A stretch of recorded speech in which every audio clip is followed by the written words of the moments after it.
जय श्री राम। सभी को राधे राधे। मैं आपको अभी गंगा विहार की स्टोरी तो बताई है कि इस टाइप से मुझे परेशान किया जाता है। अब मैं आपको बताती हूँ कि गंगा विहार कॉलोनी में जहाँ मेरा घर है, वहाँ के आस पड़ोस यानी कि कुछ भू माफिया जिनके साथ मेरा रोशनाबाद कोर्ट केस चल रहा है। मैं 2013 में अपनी सास से अलग हो गई थी। मैं जिस मकान में रह रही हूँ मैं उसमें आ गई थी। तभी से मुझे 2013 से कंटिन्यू लगातार मुझे कोई ना कोई पड़ोसी मुझे तंग करता है किसी न किसी माध्यम से।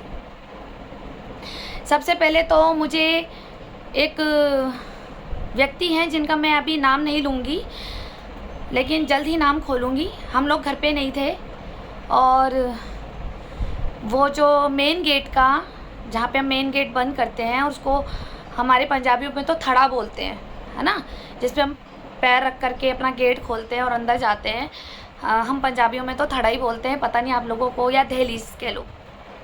हम लोग घर में नहीं थे, मेरे हस्बैंड में मार्केट गए हुए थे और हमारी एब्सेंट में हमारे पूरे उस घर की पूरा जितना बड़ा थड़ा था, पूरी दहलीज थी उस गेट की, वो हथौड़े से तोड़ दी गई थी। मकान को नुकसान पहुंचा दिया गया था। मैं नाम नहीं लूँगी और वक्त आने पे नाम भी लूँगी। जो ये मेरी वीडियो सुन रहा है उसको पता होगा। पहले तो स्टार्टिंग उस भू माफिया से हुई है, वहाँ से, क्योंकि उसने थड़ा तोड़ दिया। मैं उससे जानना चाहूँगी दिक्कत क्या थी, बताइए। कारण उसने ये बताया है, इट मीन्स जब मैं उसके सामने गई, उसने मुझे बताया कि नाली ब्लॉक हो रही थी। उसका घर पीछे था, 2 घर छोड़ के, तो हमारा घर एंटर पे था कोने पे, तो वहाँ से नाली ब्लॉकेज हो रही थी। तो कूड़ा तो पीछे से ही आ रहा था ना, या मेरे ही घर के आगे से मैंने ही डाल दिया। पीछे से कूड़ा आ रहा था और वो मेरी दहलीज के नीचे आकर के जमा हो गया, तो पीछे शायद पानी भर गया होगा। तो हमारी एब्सेंट में उसने वो थड़ा तोड़ दिया। आप मुझे बताएं, क्या ये सही किया है उसने कि आप लोग घर पे नहीं हो, आप किसी के घर को नुकसान पहुंचा दो, थड़ा तोड़ दो अपनी पावर दिखा करके? बताएं। स्टार्टिंग इन लोगों ने वहीं से कर दी थी, मकान को नुकसान पहुंचाने की। अगर आपकी कोई नाली ब्लॉक होती है कॉलोनी में, पूरा, मैं ज्वालापुर, कनखल, जितने भी समाज के लोग हैं, मैं पूछती हूँ, अगर वहाँ नाली ब्लॉकेज होती है तो आप नाली को खुलवाते हैं या फिर आप किसी के घर में भी जाकर उसकी अनुपस्थिति में उसके दहलीज को तोड़ देते हैं? बताइए। और मैं जब पुलिस की कंप्लेंट करने गई हूँ तो वहाँ पे पुलिस की कोई कंप्लेंट ली नहीं गई मेरे द्वारा। ये है सप्तऋषि चौकी का हाल। कौन है इसका बाप? जो पुलिस विभाग से मुझे कोई शिकायत नहीं है। क्यों? क्योंकि वो तो अपनी ड्यूटी पूरी करती है भैया। उन्होंने तो सरकारी जॉब हमारी रक्षा के लिए ही करने के लिए वो ली है। अपनी जान पर खेल करके पुलिस विभाग हमारी रक्षा करते हैं। लेकिन अगर उन्हें रोका जाता है कार्रवाई करने के लिए, कौन है? गंगा विहार का सबसे बड़ा गैम्बलर, जो पुलिस में चलने ही नहीं देता। वो उन्हीं लोगों की चलने देगा जो उसके आगे हाथ जोड़ के गुलाम बने रहे। कौन है? मैं ये जानना ही तो चाहूंगी, मुझे तो आज तक नहीं पता लगा।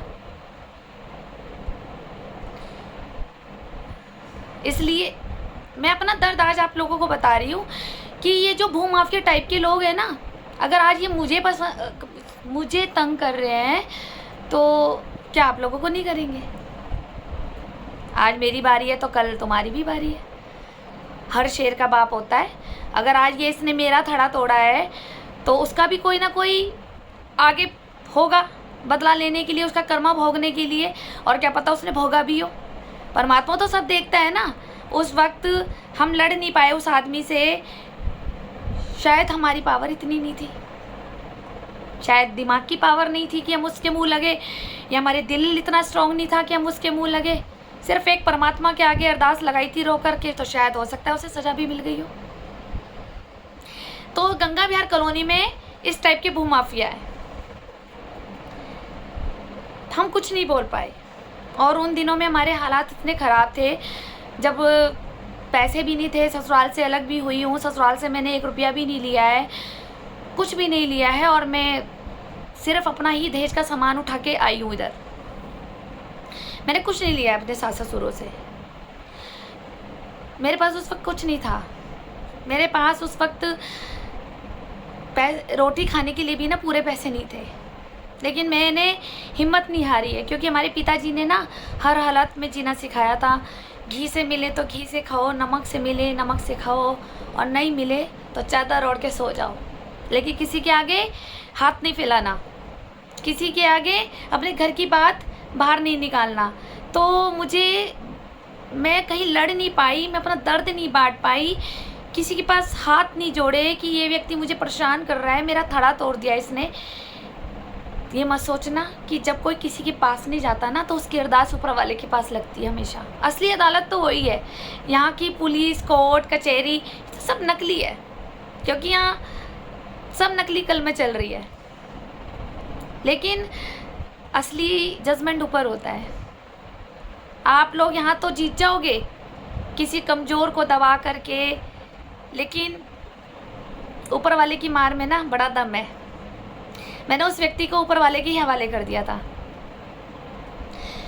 इसलिए अगर आज वो मुझे सुन रहा है तो मैं उसको यही चाहूँगी कि वो अपनी सोचे कि मैंने उसका क्या बिगाड़ा था, जो मेरी अनुपस्थिति में आकर के उसने मेरा थड़ा तोड़ा, मेरे घर को नुकसान पहुँचाया। और अगर मैं कोर्ट चली जाती तो सोचो ना, आपको कितना जुर्माना भी देना पड़ता, और आप अपने पैसों से ही मुझे थड़ा भी बना के देते, और सज़ा भी होती है किसी के घर को नुकसान पहुंचाने की। लेकिन ये ठीक नहीं है। हम सबको मिलकर के एक क्राइम को रोकना चाहिए, लेकिन आप जैसे लोग ही इस क्राइम को बढ़ावा दे रहे हैं, ताकि इस क्राइम को आने वाली पीढ़ियां भुगते। आज आप जो जड़ लगा के जा रहे हैं, उस जड़ को जो तुम सींच रहे हो ना, उसके फल आपकी पीढ़ियां खाएंगी। क्यों कर रहे हैं आप ऐसा? क्या आप एक अच्छे नागरिक नहीं बन सकते? मोहल्ले की बहू बेटी आपकी क्या बहनें नहीं है? क्या आप इनकी रक्षा के लिए नहीं खड़े हो सकते? कैसे लोग हैं आप, बताएं? अगर अपनी ही कॉलोनी में हमें असुरक्षा महसूस हो रही हो तो कहाँ जाएगा बंदा? किससे मदद मांगेगा? बताएं। आपने तो एक सावधान इंडिया बना रखा है, क्राइम पेट्रोल बना रखा है यहाँ पर। पहले परेशान करो, फिर अगर वो पास की चौकी में रिपोर्ट करने जा रहा है तो वहाँ पर प्रेशर दे दो ताकि इसकी रिपोर्ट ना की जाए। फिर वो आगे जाए, फिर वो और आगे जाए, फिर सीओ सिटी के पास जाए, सिटी मजिस्ट्रेट के पास जाए, फिर वरिष्ठ पुलिस के पास जाए, और एंड में कोर्ट जाए। क्या आपको ये परेशान करने में मज़ा आता है? आप आज मज़ा ले रहे हैं, और जिस दिन परमात्मा तुम्हारा मज़ा लेने में आ जाएगा उस दिन क्या करेंगे आप, बताएं? बहुत शिकायत है मुझे आप लोगों से। अरे मेरी गलती है, कोई नाली ब्लॉकेज हो गई थी, हमारे मार्केट से आने का वेट करते, हमें बताते कि भाई नाली ब्लॉकेज हो गई है, तो हम कोई ना कोई तो व्यवस्था करते हैं ना नाली को खुलवाने की। ये प्लान आपका नहीं हो सकता, ये भी मुझे पता है। जिसने ये हरकत करी है, ये प्लान आपका नहीं हो सकता है। और अगर ये प्लान आपका था तो परमात्मा आपको बख्शेगा नहीं, और अगर ये प्लान किसी और का था तो शायद आप ही उसको सज़ा दे सकते हैं। इसलिए मैं ये कहना चाहती थी कि आज मैं अपने मन की बात ना FB पर ही बता सकती हूँ, फेसबुक पे, क्योंकि आप लोगों को पता भी होगा मैं हर किसी के साथ जूझ चपाटी नहीं करती। मुझे पसंद नहीं है महिलाओं के बीच में ज़्यादा बैठना। कभी कभार चलो हो गया, 4 चुगलियाँ करना, 4 महिलाएं इकट्ठी करना, एक दूसरे की मजाक उतारना, किसी की गरीबी पे हंसना, किसी के मोटापे पे हंसना, किसी के कालेपन पे हंसना, यही तो होता है। और ये सब मुझे पसंद नहीं है, इसलिए शायद मैं तुम लोगों को पसंद नहीं हूँ, क्योंकि मैं यूनिक हूँ ना, मैं अपने में मस्त रहती हूँ। मुझे अपने से मतलब है, मुझे क्या करना है, किसी को दुख नहीं देना है, किसी को अपशब्द नहीं बोलने हैं, किसी को पीड़ा नहीं देनी है, मुझे अपनी लाइफ पे प्रोग्रेस कैसे करना है, मुझे अपने आप का शरीर कैसे रखना है, मुझे कौन सी दवाई खानी है, मैं तो अपने में मस्त रहती हूँ कि डॉक्टर के पास कब जाना है। ठीक है, मुझे अपने तरक्की के लिए क्या क्या करना है, मैं तो इसमें दिमाग लगाती हूँ। और आप दिमाग लगाते हैं दूसरों को परेशान कैसे करना है।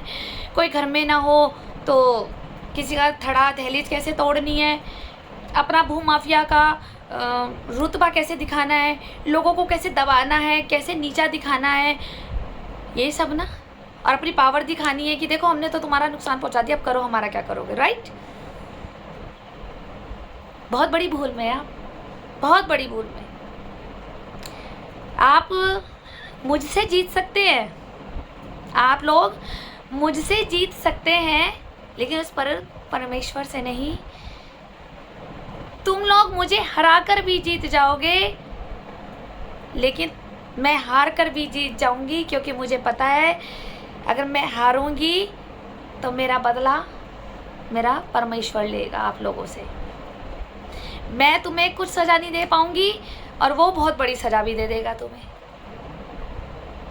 जिसकी ना कोई जमानत होती है, ना कहीं गवाह होते हैं। फिर समझ रहे, आप भविष्य में ऐसी चीज़ों में फंस सकते हैं।